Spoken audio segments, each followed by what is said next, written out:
Hey guys. Okay, so it's 11:15 on Thursday, November 21st, and I just got home from seeing the 8 o'clock pre-screening of Catching Fire. Um, and now if you haven't seen my tattoo video, I'm gonna show you guys one of my tattoos. I got this 3 years ago, something like that. Way before the first movie ever came out. Yeah. So let's see if I can do this. Sorry if it's a little bumpy.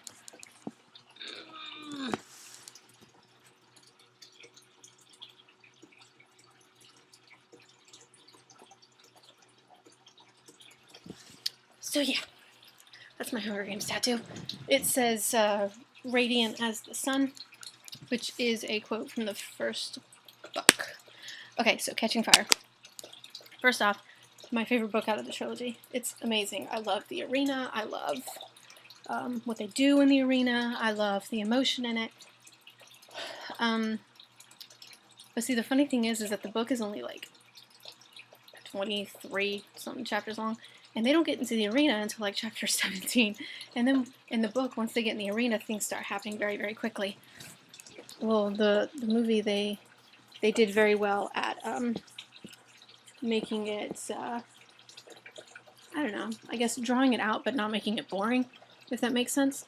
There were some things that they left out that, in my mind, are kind of significant, but the way they did it, it wasn't.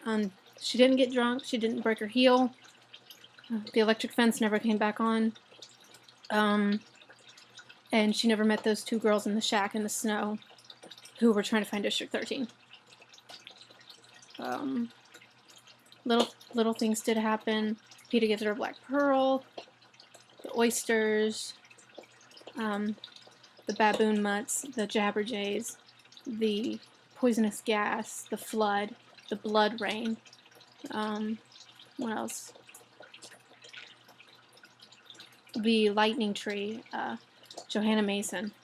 Wonderful casting. Jenna Malone. Amazing. If you've seen Sucker Punch, you already know that she is pretty badass. But probably one of the first movies I saw her in was Saved, where she plays a pregnant teenager with Mandy Moore. So I guess just from seeing that so young, it's always in my mind that she's always kind of a comedian. Where in this, she is, but it's in more of like a sarcastic way, like in a bitchy type way. Like there's a part where she comes out and Wyrus just keeps saying TikTok, TikTok, and you know she gets in the water. She's like, I can't, I can't, and she just walks away because she can't handle her saying that over and over. They did not. Okay, so my shirt, it starts at midnight. Blah blah blah. They did not say that when Plutarch is dancing with Katniss at the Capitol, the president's banquet or whatever. He does not have a watch, and he doesn't say it starts at midnight. He doesn't say any of that. It does end with the exact same quote that it ends with in the book, which is Katniss waking up and saying something about District 12, and Gale says there is no District 12. And then it goes in on her, and she's crying, and she starts crying, and then she gets this look on her face like she's thinking, and then she looks right into the camera, and she just gets angry, and then it shuts off. So it set up Mockingjay perfectly. And then after that, when it went dark, the Mockingjay symbol, like my tattoo, shows up, and then the Mockingjay itself comes out, and then it turns into the Mockingjay from the Catching Fire, and then it comes out again, and it turns into the Mockingjay on the cover of Mockingjay. So it's like, get ready, because shit's going down. The first time you see Johanna Mason, you don't see her at all during the parade. The only tribute you talk to and you meet during the parade is Finnick. And he comes up, of course, on a sugar cube. And I'm sorry, I zoned out. And of course he says to Katniss, any of your secrets worth my time. You Have Any Secrets Worth My Time. The whole getting married, the pregnancy, the dress turning into a Mockingjay, Cinna getting beat to death as Katniss is going up the tube. The Jabberjays were, that scene was great. Jennifer Lawrence, she's just outstanding at the amount of emotion her character goes through in this movie. It had me crying within the first 10 minutes because 10 minutes into it, they are on the victory tour and they're in District 11, and Rue's family's right there, and she gets up and she talks to Rue's family, and then of course the man whistles Rue's melody, the four notes, and he does that, and they come in and they shoot him, and she's just panicking, and so I cried then. I cried when she found out that that the victors were going to be pulled from the tributes were going to be chosen from the pool of victors. I cried when Effie read her name. I cried during the Jabberjays. Yeah, it's pretty emotional.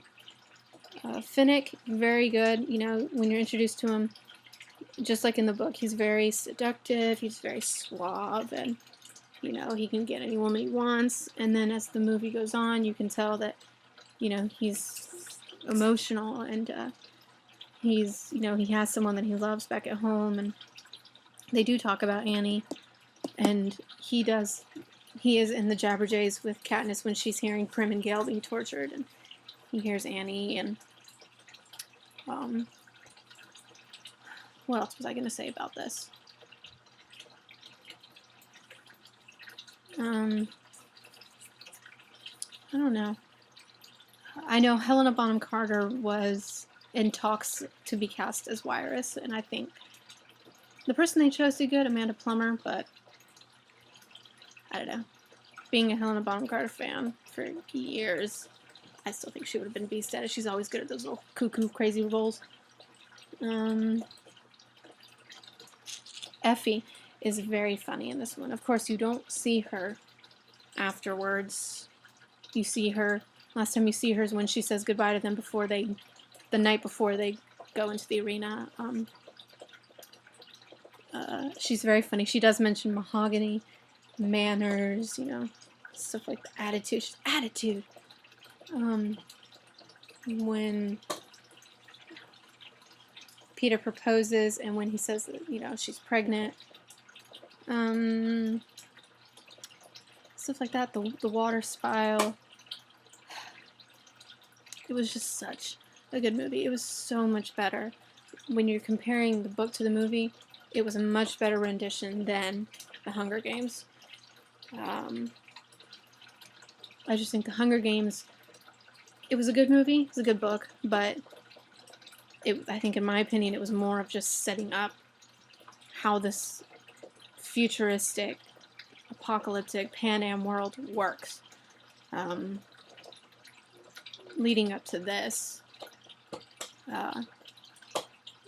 Mockingjay is going to be exciting because Lily Rabe is going to be Commander Lime. Julianne Moore is going to be the president. I think I saw John Cusack may be in it, but I kind of hope not. Lily Rabe, American Horror Story. Julianne Moore, she was in, what did I first see her in? Evolution, the Alien movie, that was funny. Carrie, she was in Carrie. Six Souls, or Shelter, as it was called. Man, this video's long. So yeah, very exciting, wonderful, wonderful, wonderful movie. It gets your attention right from the beginning. The very first thing you see is Katniss at the lake that her and her father used to go to, but it doesn't say that. It just shows her in front of a lake. It doesn't say that that's what that is. And you automatically see almost the post-traumatic stress that she's going through, because her and Gale are trying to hunt these turkeys. She has an arrow and she shoots it, and it hits Marvel from the first movie, and she just starts panicking. She starts having flashbacks, and she doesn't know where she is, and Gale has to calm her down. And So when she finds out that she has to go back in the games, she loses it. She does go to Haymitch's house and drink, but she doesn't get drunk. She has like one swig. That's it. It is funny because she does walk in and she does dump the water on him. And then Peeta walks in and he's like, yeah, she's trying to make me catch pneumonia, which is, you know, like a direct line from the book. And so, very good movie. Ugh, so exciting. But now I gotta take off all this makeup and try to get some sleep. I'm just glad I did the 8 o'clock and not the original 11:30 because the previews would just not be starting. And there really wasn't any new previews. Seen them already because I went to see Carrie. The only new one that was in the theaters was Maleficent, but I'd already seen that online, which Angelina Jolie as Maleficent, sexy, wonderful, it's going to be amazing, evil, badass, awesome. Elle Fanning as Aurora, gag. Awful accent, awful fake British accent. Just, she's a good actress and she's pretty. She looks just like her sister. I love her sister. She's actually the only character of Twilight that I like. I despise Twilight with every ounce of my being, but I love Jane. So, I don't know, they kind of bombed on that. But yeah. So, that's it. So we gotta wait another year for Mockingjay Part 1, and we all know Mockingjay, everyone, all of us fans are gonna be in tears, because you know, everybody dies. Everybody dies. The one thing I did not like, really quickly before this video ends, is it shows Buttercup in the beginning, Prim's cat.